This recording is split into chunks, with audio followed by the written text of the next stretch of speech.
What's going on, everyone? This is Ryan with Automatic Comics, and thought I would put out a video today to counter the one that I put out earlier this week or last week, whenever this video comes out. I had a video where it was something along the lines of most comic books should not be graded, or these comics should not be graded.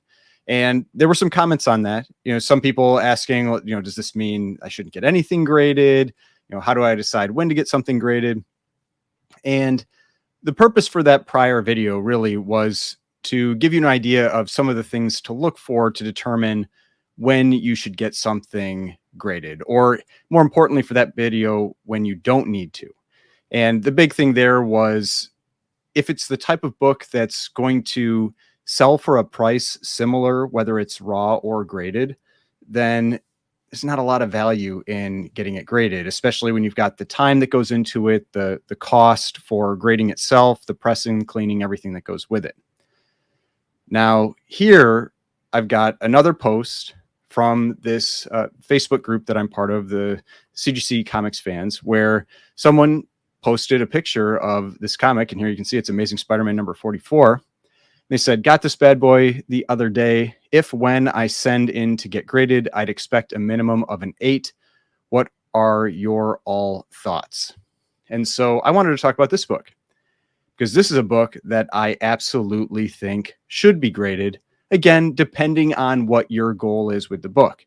If you don't have any reason to ever sell that book, not really a great reason to get it graded, unless you want to have it for presentation purposes. Because like I said, I like the way graded slabs look. I think that they present better. So there's that reason. There was another comment in that prior video where somebody was commenting on for their heirs, if they were going to sell it, if they passed away, to make something easier for them to sell. That is definitely a very reasonable reason to get something graded as well.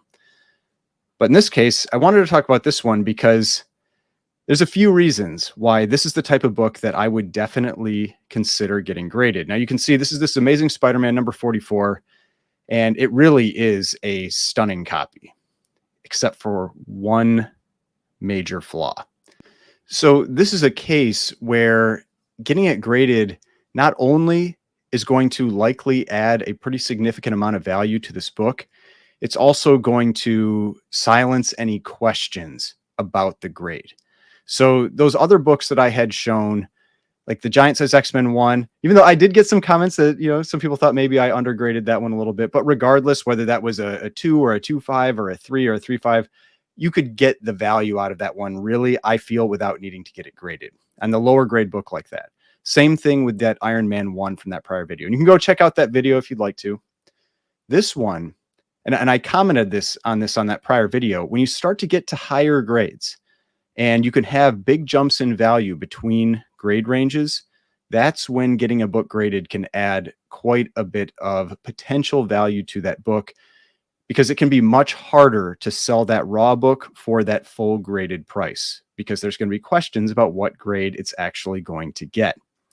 And so this person, they said that they think that this book is an 8.0. We're going to take a look at the book first, then we're going to look at the comments so you can kind of see what I'm talking about. And then we'll talk a little bit about the pricing with this one as well. So here's a closer image of the front of the book. And I mean, you can see top edge, razor sharp, right edge, again, razor sharp. I mean, there's really nothing. I mean, there's just little things maybe here, but just effectively nothing. That's more or less probably just from the cutting of the page when it was originally printed. Now you do get down here, and this is where the big question is. You've got a very defined color breaking crease, and it looks to me like it's probably about 1.25 inches, maybe 1.33 inches, somewhere in that range. Now we go along the bottom edge, again, super, super sharp. Now the left edge, or the spine, there are some spine ticks, but not many.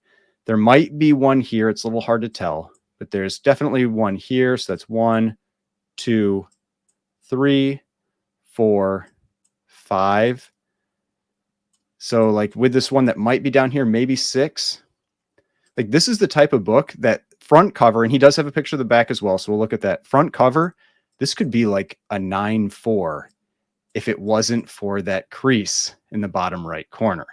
I mean, everything looks incredible on this. Deep colors, super sharp edges, super sharp corners. Now, if we take a look at the back, again, we'll zoom in on this one. There's, again, really nothing to write home about. A little bit, maybe, of like some light tanning along the top edge, but again, hardly anything.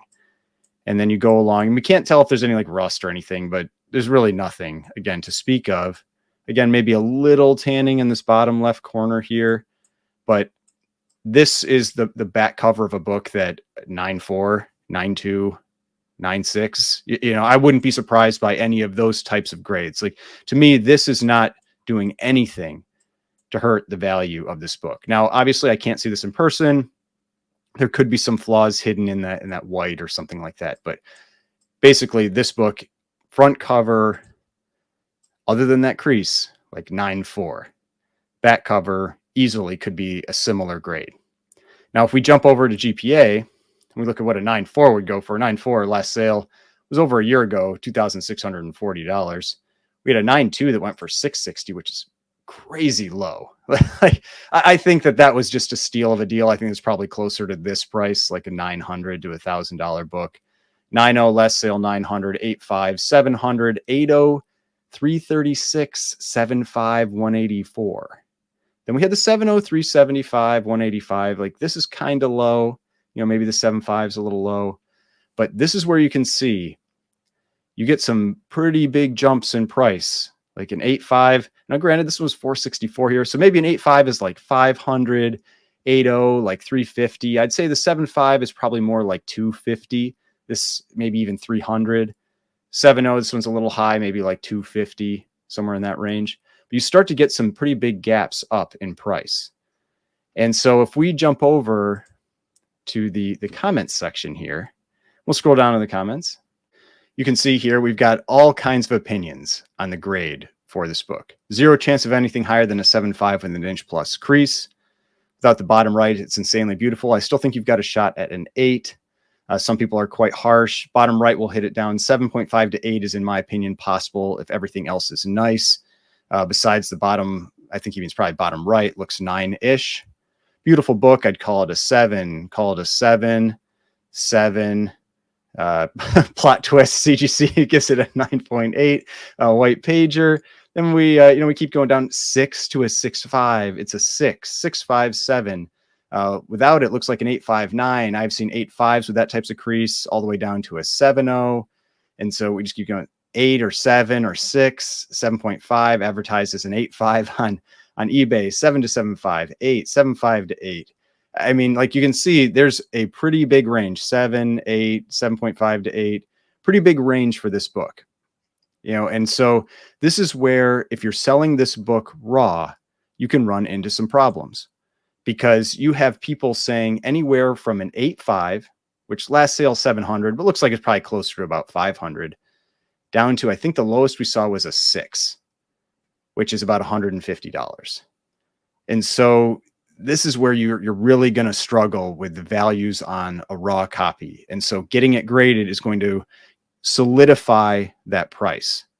Now, this is a perfect example of a book that I would recommend checking out. ETA Nick's grading cheat sheet. I've talked about it a number of times. I've got it pulled up right here. If you're not familiar with ETA Nick, he doesn't make videos anymore, but he made a ton of grading videos.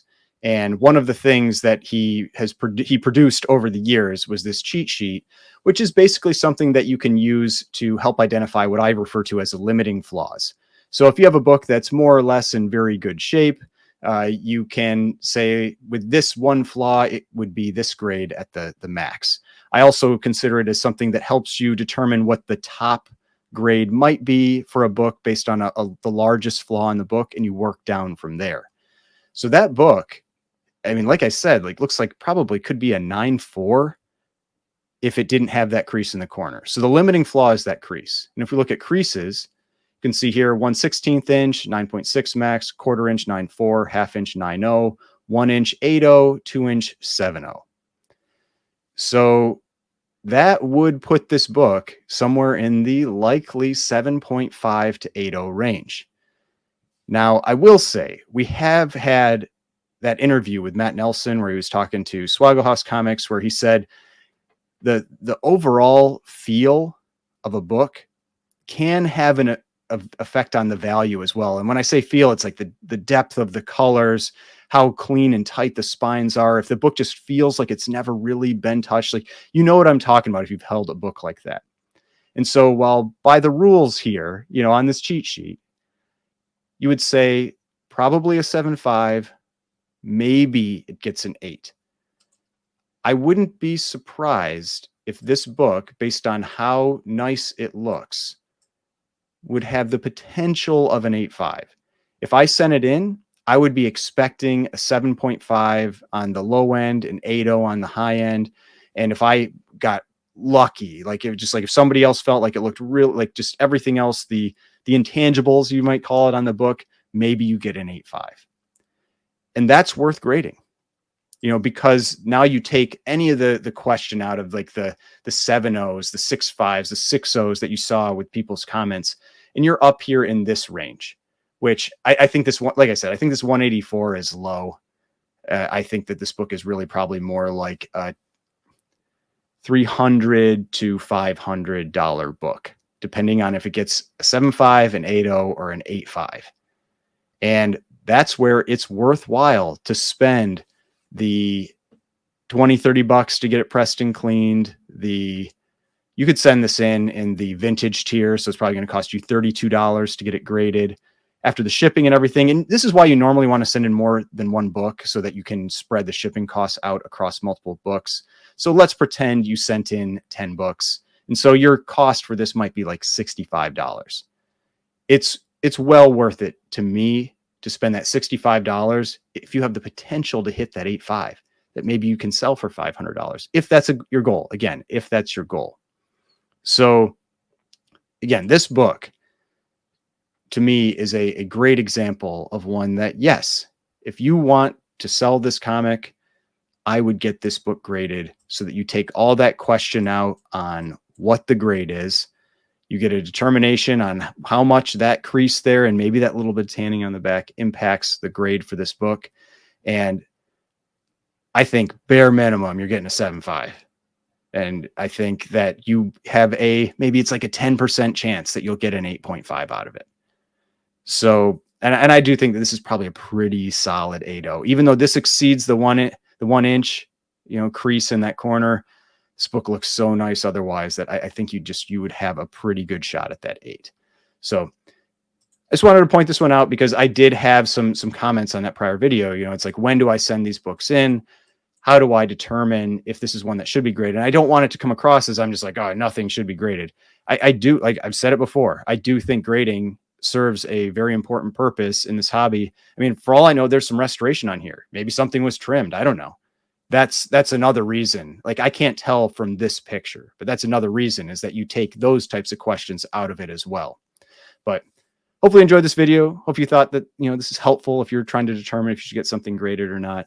But also, you could see in those comments the variation in grade from the same picture, everybody looking at the same picture, on what people thought the grade in that book is and how big of a difference in value that can be. And so this is an example where I definitely think if you were going to sell this book, getting it graded would be well worth the time and investment. But hopefully you enjoyed this video. If you did, please hit that like button, subscribe button, notification bell, and I will see you on the next one.